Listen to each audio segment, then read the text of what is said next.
The night was quiet, too quiet. A group of teenagers had gathered at Emily's house for a sleepover. The storm outside rattled the windows, but inside they laughed, whispered, and dared each other to play games that pushed the boundaries of fear. "Let's do it," said Claire, her eyes gleaming with mischief. "Let's summon her." Everyone knew what she meant. Bloody Mary. The name alone sent shivers down their spines. At first, they laughed it off. "That's just an old legend," said Ryan, trying to sound brave. But deep down, his chest tightened. The idea of calling a ghost into the mirror was more terrifying than he wanted to admit. Still, the group headed toward the bathroom, armed with nothing but a single candle. The light flickered, painting their faces in trembling shadows. Emily, the host, hesitated at the door. "Guys, what if it's real?" she whispered. "Don't be such a baby," Claire snapped. "It's just a story." They closed the door, leaving the rest of the house behind. The mirror stood tall above the sink, reflecting their nervous faces. The air felt colder, heavier. Claire lifted the candle. "On 3, she said. 1, 2, 3. Together, their voices broke the silence. "Bloody Mary, Bloody Mary, Bloody Mary." The flame shivered violently. The shadows in the room stretched longer, twisting across the walls like claws. At first, nothing happened. The kids started to laugh nervously. But then Emily froze. Her reflection in the mirror wasn't laughing. Her reflection was smiling. "Did you see that?" Emily gasped, stumbling backward. The others turned to look. One by one, their laughter died. In the mirror, their reflections were no longer in sync.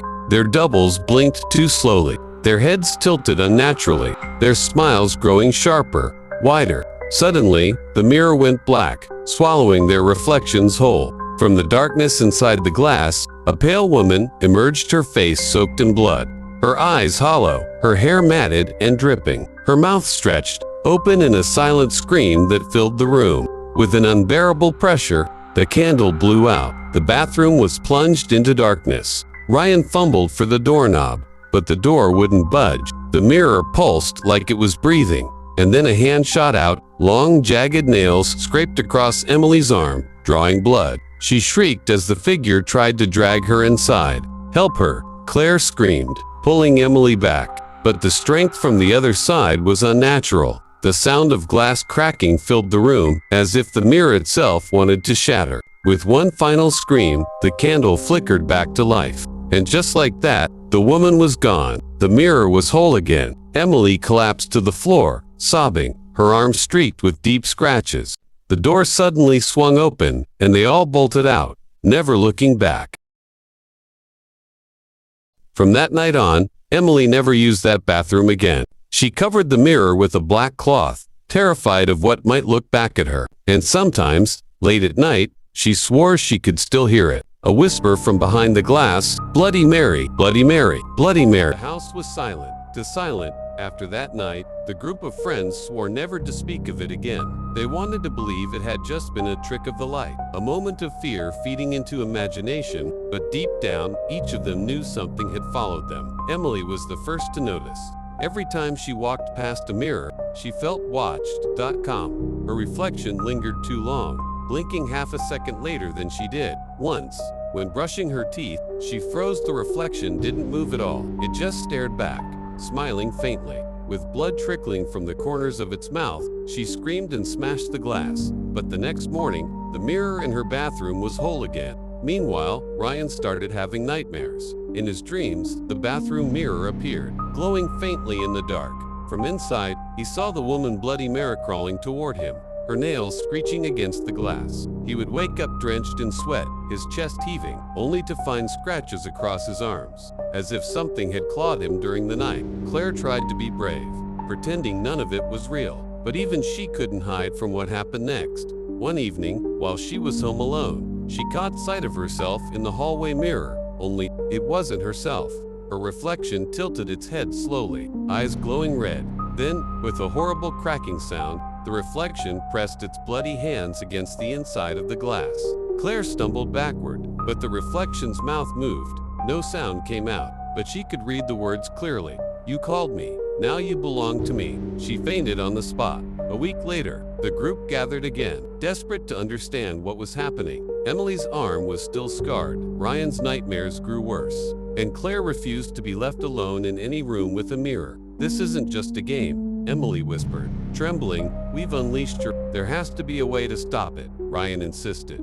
Though his voice cracked with fear, an old legend surfaced online. To break Bloody Mary's curse, you must return to the mirror and confront her. Only then can you sever the bond. The thought chilled them, but what choice did they have? That night, against every instinct screaming in their bones, they gathered in Emily's bathroom once again. The air was thick, heavy, suffocating. They lit 3 candles and stood before the mirror, their faces pale, their hands trembling. Claire spoke first, her voice breaking. "Bloody Mary, show yourself." The mirror shuddered. The glass rippled like water, and from the darkness within, 2 glowing eyes opened. The woman emerged again, but this time, she wasn't just in the mirror. A bloody hand stretched out, pressing against the bathroom floor. The smell of rot filled the room. The candles flickered violently as her head pushed through the glass, her long, tangled hair dripping. "Run," Emily whispered, but there was no escape. The door slammed shut with a deafening bang. The walls shook as if the entire house was alive, feeding off their terror. The creature pulled herself out of the mirror, her mouth opening unnaturally wide, filled with jagged, broken teeth. She screeched a sound that shattered glass and rattled their bones. Emily clutched the candle. "We have to finish it," she screamed. Together, they chanted, their voices overlapping. "Bloody Mary, we release you. Bloody Mary, leave us. Bloody Mary, return to the glass." The entity shrieked, thrashing violently, her body twisting as though every word burned her. The mirror cracked, shards raining down like razors. With one final scream, she was sucked back into the glass. The mirror exploded, sending fragments across the bathroom floor. The candles went out. When the lights flickered back on, the mirror was gone. Only a bare, cracked wall remained. They thought it was over. But as they stumbled out of the bathroom, shaken and pale, Emily glanced at a shard of broken glass lying on the floor. For just a moment, she saw it her reflection, smiling, bleeding, whispering, "This isn't over." The days after the shattered mirror were worse than before. At first, they thought it was over. The bathroom wall was bare, no more reflections staring back at them. But the terror did not stop. If anything, it grew stronger. Emily began to hear whispers in the dark. At night, when she lay in bed, she could hear a woman's voice calling her name. Soft, sweet, almost motherly. Emily. One night she woke up and saw bloody handprints on the ceiling above her bed. They dripped, staining her pillow. She screamed so loudly that her parents rushed in, yet when they turned on the light, the blood was gone. Ryan, meanwhile, was falling apart. His nightmares now followed him into the daylight. He would see his reflection moving out of sync, eyes rolling back into its skull, mouth mouthing one single phrase over and over again. "She wants you." Claire, the bravest of them all, finally broke. She had locked every mirror in her house under blankets. Yet one night, when she went to the kitchen for water, she froze. On the surface of the fridge, a faint reflection of herself. But it wasn't her. It was Bloody Mary, smiling, waiting. She screamed, dropping the glass in her hands. The reflection reached out through the metal as if the surface itself was liquid. Bloody fingers stretched toward her. Claire fainted where she stood and never truly woke up again.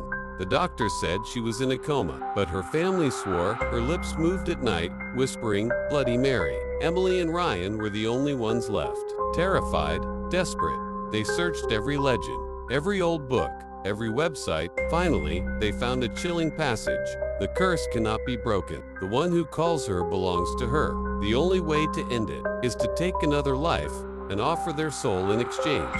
Emily dropped the book, shaking her head violently. No, I won't do it." But Ryan's eyes were different now, sunken, dark, desperate. He whispered, "It's the only way." That night, Emily woke to find Ryan standing over her bed, holding a shard of broken glass. His face was pale, his hands trembling. "I'm sorry," he whispered, tears streaming down his cheeks. "She won't stop. She wants you. Or me. And I don't want it to be me." Before Emily could scream, the glass sliced across her arm. Blood sprayed across the sheets. She fought back, but Ryan was frantic, possessed by terror. The room grew colder, the shadows deepened, and then, from the corner of the mirror shard, Mary appeared. She crawled out like a spider, her limbs bending the wrong way, her mouth stretching impossibly wide. Blood poured from her eyes as she reached for Emily. Ryan froze, staring into her face. "Take her," he shouted. "Take her, not me." But Mary only smiled. With a horrifying shriek, she dragged both of them into the mirror shard. Their screams echoed into the night, and then, the next morning, the room was empty. The bed soaked in blood, the shard of glass lay on the floor, perfectly clean, reflecting nothing at all.com. To this day, the house remains abandoned. Neighbors claim that at night, if you dare to walk past, you'll hear faint whispers through the cracked windows, a girl's voice, a boy's scream, and sometimes, if you look too closely into the broken glass, you'll see her.com, smiling.com, waiting, forever hungry, Bloody Mary. The house where Emily and Ryan vanished was locked, its windows boarded up. But a house cannot silence the screams that once lived inside it. Months later, a new family moved into the neighborhood. They were warned not to go near the abandoned house at the end of the street. But curiosity has a way of pulling people toward darkness. One evening, a boy named Daniel was dared by his friends to break into the house. They laughed, daring each other, shoving him closer until he finally stepped inside. The air was stale, cold. Dust danced in the faint moonlight, streaming through broken windows. The house smelled of rust, and something else, something rotten. Daniel's flashlight swept across the walls. That was when he saw its scratches etched into the wood, like fingernails clawing for escape. Some marks formed words, "Help us." His chest tightened, but he pressed deeper into the house. The flashlight flickered. He turned toward the bathroom. The door was half open. Inside, the mirror was gone, just a cracked wall. But lying on the floor was a small shard of glass. The surface gleamed faintly, even in the dark. Daniel picked it up. His reflection stared back at him, pale and warped by the curve of the shard. Then, his reflection blinked. But Daniel hadn't. He dropped the shard, but it didn't fall. It clung to his hand, the glass sticking to his skin as if alive. The reflection inside the shard grinned, blood pouring down its cheeks.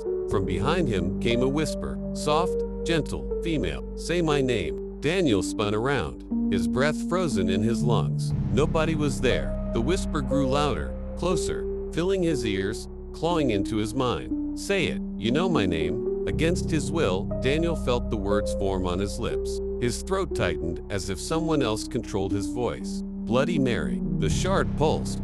The bathroom light flickered violently. And then, from every broken surface of glass in the house picture frames, old windows, shattered bulbs' faces appeared. Bloody, twisted faces staring at him from every angle. And in the middle of it all, she came, crawling out from the shard, still glued to his hand, her body unfolding, snapping bones, dripping blood. She rose taller and taller until her head scraped the ceiling. Her hollow eyes locked onto him. Daniel screamed, but it was too late. The shard shattered into dust. His body fell lifeless to the floor, and where his reflection once was only, she remained. The next morning, his friends searched for him. They never found Daniel, but they did find something else. The shard of glass, lying quietly in the dirt, waiting. The police never solved Daniel's disappearance. His friends swore he went into the abandoned house, but no body was ever found. The authorities shrugged it off as a runaway case. The house remained sealed, but the shard of glass did not. Weeks later, the shard was picked up by a collector at a flea market. A woman in her 40s, curious about old objects, bought it without question. She placed it on her dresser, unaware of the curse it carried. The first night, she noticed something odd. Her reflection in the shard was clearer than any mirror she'd ever owned. The second night, her reflection began to smile when she wasn't. On the third, she woke at 3 a.m. to hear scratching inside her walls. She threw the shard away, but when she returned to her bedroom, it was sitting back on the dresser, glowing faintly in the dark. The curse was alive, spreading. Soon, the shard moved from house to house, family to family. Every new owner vanished, leaving behind only whispers, bloodstains, and fear. Rumors began to grow. Teenagers at school whispered about the mirror shard that could summon the dead.